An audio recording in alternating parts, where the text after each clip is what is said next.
Hey fellow babies, welcome back to Pachter Factor on SIFTD.net. If you're a Patreon patron, thank you for your patronage. If you're watching on YouTube as a subscriber, thank you for that. It is the holidays, so I'm sure you've had a lot on your minds, but see if you can remember to link your Amazon Prime account to your Twitch Prime account. We get paid by Amazon if you do that, and the instructions are in the show description below. Our question for today from SIFTD, from Johnny Hurricane. How long until the NFT fad hits AAA gaming? Which of the big companies takes a swing at it first? How do you think NFTs will be used in the gaming industry in general? So NFT is non-fungible token, and all that means is the asset's unique. And when I say unique, it means that if I give you a pound of rice, it's not unique. Another pound of rice is just as good as the pound of rice I gave you, even though the kernels are their own, but they're not. They're fungible. They look the same. Arguably, a dollar bill is unique because it has a different serial number, but each dollar bill has the same value, right? So you can put a serial number. So you can have a non-fungible token by numbering something. So I could create a piece of art and only make 20 copies and number them 1 through 20, and each one is different from the other 19, but they'll all have the same value because they're the same.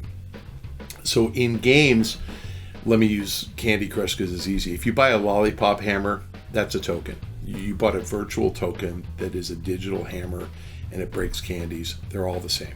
All the lollipop hammers are the same. The NFT would be limited edition, backed up by some type of certificate or some type of proof of creation. And I think NFTs in gaming, in AAA gaming, any gaming, are going to take three forms. There will be tokens created by brands, and I'll give you an example, which would be Nike. Let's say that Nike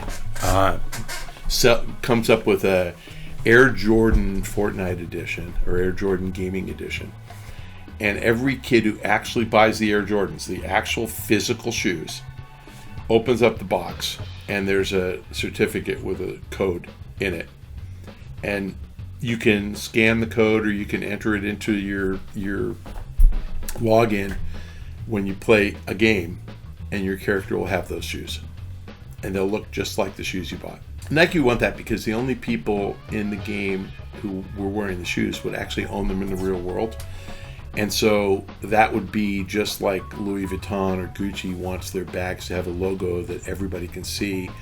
So when Kim Kardashian is walking the red carpet and she's got her Gucci, handbag, everybody sees the G's and they know it's Gucci, and that's free advertising for them.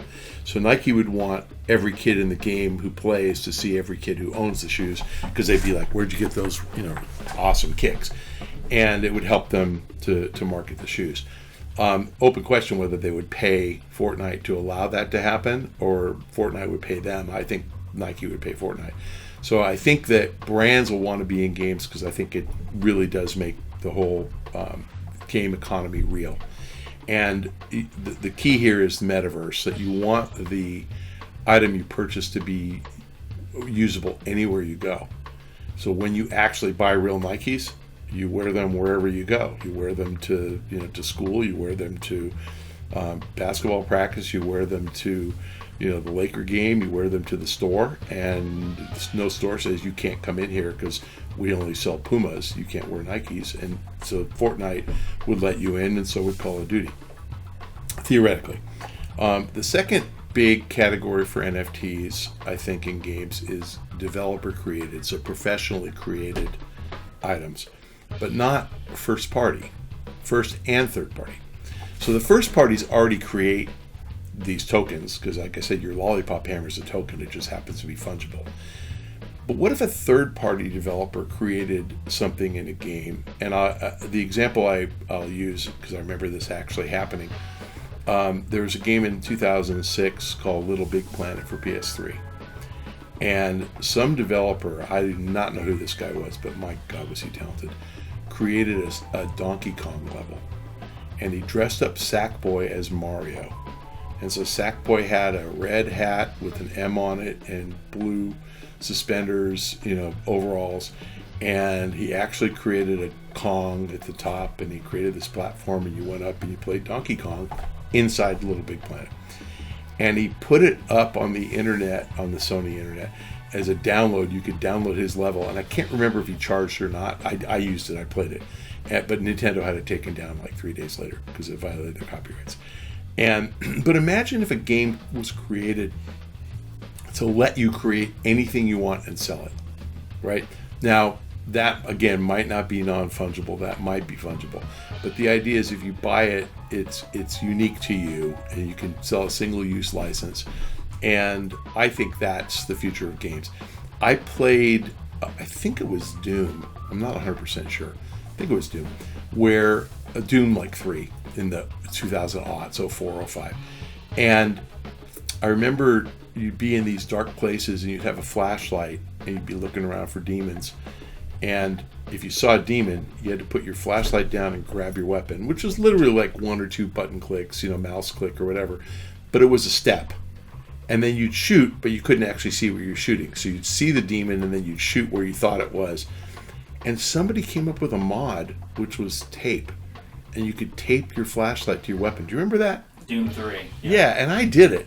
But I think I bought it. I'm pretty sure I paid like $1 or $2. Maybe it was free. But it was a mod. And I was like, this is the most clever thing I've ever seen. And your weapon had a flashlight on it. And of course, you see this now all the time. Like Alien, Space Marines had, all the weapons have them. But I was like, I want that. So developers could come up with something really cool that you could sell in games. And then users could come up with something really cool that you could play in games. So let's pivot away from in-game purchases of game stuff, and let's move to music in games. Not brands, but professionals. So Travis Scott can have a concert in Fortnite, but what if he did it and charged for tickets? And what if he sold his tickets in the Epic store? And what if Epic took 12%, because that's what they take in the Epic store, and Travis Scott got 88%, and he sold 10 million tickets? He'd make $8.8 million. Well, there were 22 million views of that Travis Scott concert in like the first week on Fortnite. If he charged $1, I bet the number would have been 20 million views. I mean, people still would have wanted to see it, and he would have made 18 million bucks instead of the 10 million they guaranteed him. So an artist could do that, and theoretically he could sell his album in there. And again, for not very much money, $1. And you can only listen to the album inside Fortnite. BFD. Fortnite would be happy if you came into Fortnite and listened to Travis Scott album while you're playing. So I think professional creators can do NFTs or fungible tokens and sell them. And then on the amateur angle, and I'm using music as an example, think of all the artists who were nobodies before American Idol or TikTok.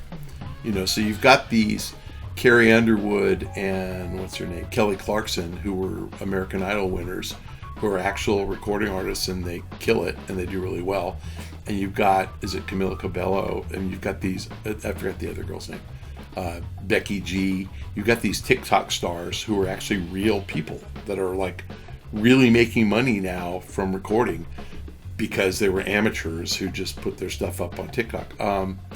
What's that kid's name? Shawn Mendes, he's one too. I don't know if it's TikTok or YouTube, but Justin Bieber was YouTube. So I think amateurs can create, and I think that the sum of all of our creative energy is so much greater than what any developer can put into a game, that the first guy to allow this to happen in games is going to win. And that guy's going to be Epic. They're not stupid. They're going to do it. I think it's going to be a race to be first between Epic and Unity. And the difference is that Epic has an audience, so they can do this in Fortnite literally tomorrow if they want. Unity's competitive advantage is that 70% of all games are built in Unity. They've got to create a module for allowing people to create items for sale in the game, having an exchange, letting people sell. So they've got to create a competitive store. They're primarily mobile, so they've got to get around this Apple Epic lawsuit, which right now is in their favor. But I think it happens in the next 5 years and probably in the next 2. So yes, I think that there's NFTs in games. I don't know if it's going to come down to people art or it's going to be fancy lollipop hammers. But imagine, like, if you remember in Fortnite back when he was on the Patriots, they had the Tom Brady jersey as a skin. Patriots jersey, I guess number 11 or 12, whatever his number is. Why can't you buy that in Fortnite and wear it anywhere? Why can't you, instead of paying $1, why can't you pay $20 and wear that in any virtual world? And what we need is commonality. We need persistent world, common wallet, shared assets across these different metaverse universes, and that's coming. So I think where it really gets interesting is that you can actually have a home in a virtual world and decorate it with real world art that you purchased. You can wear clothes you purchased. You can drive a car that you purchased. So I think that there's, and this is just me riffing, imagine if you put brands on it to figure out how to extract more value from users. I recently hosted a conference with a guy named Yat Siu, who is the president of Animoca Brands. And he's kind of a pioneer in NFTs. And he showed the most interesting PowerPoint slide. It was a Birkin bag, which I believe costs about $25,000. It's a handbag. And then it was a Beeple ape. And he said, these two things, this digital ape and this handbag in the real world, cost about the same, 25 grand, something like that. And he goes, so a lot of people look at the ape and say it's worth $0. And they look at the handbag and say it's worth 25,000. He goes, I would say the handbag's worth 200 because that's what the materials and the stitching and the labor cost and the design. But you pay 25,000. Why? Because it's unique, one of a kind, has this value because of the image that it projects of who can afford it and the styling and the uniqueness. And he goes, that's the other $24,000. And he said, the Beeple ape has $24,000 of virtual value as well because it's unique. And when he said it, a light went off for me. I was like, wow, light bulb. Like, wow, he's right. I get it. I mean, it makes perfect sense to me. So, when I brought up earlier Gucci handbags or belts or whatever, why do women pay thousands of dollars for these things? Because the belt is just a belt. It's worth $40, but they pay $1,000. And the purse is a purse. It's worth $200. Why do they pay thousands? Because it's Gucci. It's Louis Vuitton. So people like to show off their things. I drive a Porsche. Why did I pay 50 grand more than a comparable car? Because it's got the brand, I guess. It's really well made and I really like it, but there's a lot of branding and virtual value in that. So I think that, yes, I think that they're going to happen. I think Epic does it first. I think everybody will figure it out later. And ultimately, I think that games are going to become kind of a gateway for virtual worlds where you do lots of stuff, where you consume entertainment, you conduct e-commerce, you do lots of stuff. And I think it's the lines between the virtual and real worlds are going to blur. So like I said, my Nikes that I put on in the morning are going to be in my game as well, because that's part of who I am.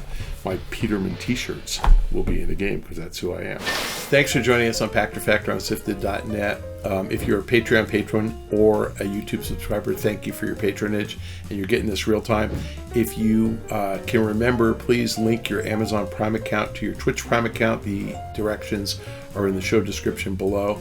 And if you are not supporting us financially, but you just love all the pack you can get a hold of, then please follow me on Twitter. You'll get even more on Twitter at Michael Pachter. See you next time.